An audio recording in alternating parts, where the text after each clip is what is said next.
Right, KTM has yet another new bike. It's the 1290 Super Adventure S. Now, those lovely Austrians are claiming that it's the most technically advanced adventure bike it's ever built. In fact, they're claiming that it has got the highest performance of any adventure bike that you can buy. Now, that is a big claim. So I'm going to ride it now, do about 150 miles or so around some UK roads, so it'll be a very realistic test to see if they're telling the truth.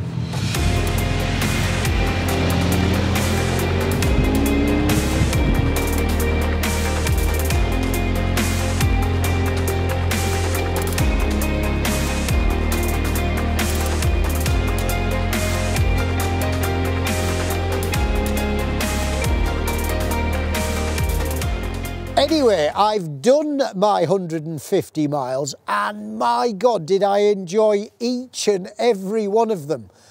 Great test, went on some brilliant back roads, did some dual carriageway work, yawn, but effective to test the bike, through some towns, again, very useful, and bloody hell, it passed all the tests with flying colours. The thing I love about this bike most of all is its excitement factor. It makes it feel so good to be alive. Today I felt super privileged to be a bike journalist. I think the engine deserves the most praise. It's got 4 different settings. It's got sport, street, rain and off-road. It varies the power output and it varies the speed at which the power's produced. But I chose the sport setting for most of the time because it just gives such punchy, lively, super responsive performance. This is a bike that you don't have to chase gears or RPM with. It just goes. It's just bang, let's go. In a friendly fashion though, you can meter it, or if that's a bit too much for you, you tone it down by using some of the other settings. I loved the multi-adjustability of the bike. If you wanted a different suspension setting, you just press some buttons and hey presto, it was tuned to suit the environment. I mean, in short, whoever you are, however you want to ride, and whatever the conditions, there are buttons here to tailor the bike to suit your needs. The adaptive cruise control is very clever. It's a cruise control that adapts the speed to suit the surrounding traffic. You set it at 60, but if the traffic in front of you is doing about 40, it slows you down via engine braking or actual braking to keep the distance between you and the traffic ahead safe.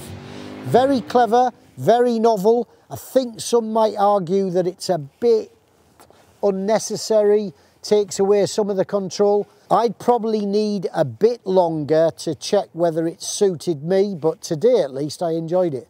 In standard trim, this bike costs £14,999, which given its spec and given its performance isn't bad value at all. We had a few extras fitted to this bike, the tech pack and some heated grips, which were pretty useful given how chilly it was today, and that brought the price up to something like 16.5 grand. Another feature that I really enjoyed was the way this bike handles. KTM claim that it weighs 220 kilos wet, ready to go. I reckon they're lying. It felt as flickable as a bike weighing about 180 kilos. You could just change direction on it so quickly. It was almost toy-like.